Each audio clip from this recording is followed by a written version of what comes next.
अस्सलाम वालेकुम दोस्तों। एक कॉब की उम्र 70 साल के करीब होती है। इस उम्र तक पहुंचने के लिए इसे सख्त मुश्किलात से गुजरना पड़ता है। जब इसकी उम्र 40 साल होती है तो इसके पंजे कंद हो जाते हैं, जिससे वह शिकार नहीं कर पाता। इसी तरह इसकी मजबूत चोंच भी उम्र के बनने से शदीद टेढ़ी हो जाती है। इसके पर जिनसे वो परवाज़ करता है वो भी बहुत भारी हो जाते हैं और सीने के साथ चिपक जाते हैं, जिससे उड़ान बनने में इसे सख्त दुश्वारी का सामना करना पड़ता है। इन सब मुश्किलात के होते हुए इसके सामने दो ही रास्ते होते हैं, या तो वो मौत को तस्लीम कर ले या फिर 150 दिन की सख्त तरीन मुशक्क़त के लिए तैयार हो जाए। चनाचा वो पहाड़ों में जाता है और सबसे पहले अपनी चोंच को पत्थरों पे मारता है, यहाँ तक कि वो टूट जाती है।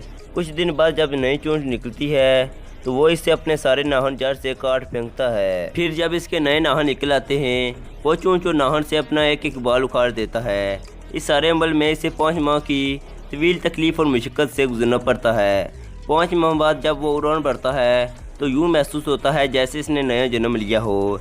इस तरह वो 30 साल मज़ीद ज़िंदा रह पाता है।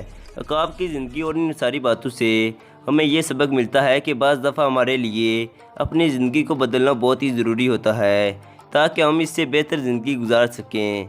अगर चाहे इस ज़िंदगी को बदलने के लिए हमें सख्त जद्दोजहद ही क्यों न करनी पड़े। दोस्तों, अगर आपको वीडियो अच्छी लगी है तो वीडियो को लाइक कर दें, और अगर आप इसी तरह की मज़ीद वीडियोस देखना चाहते हैं तो भी हमारे चैनल को सब्सक्राइब करें और बेल आइकन के बटन को प्रेस कर दें, ताकि इसी तरह की मज़ीद न्यू आने वाली वीडियोज़ आप तक पहुँच सकें।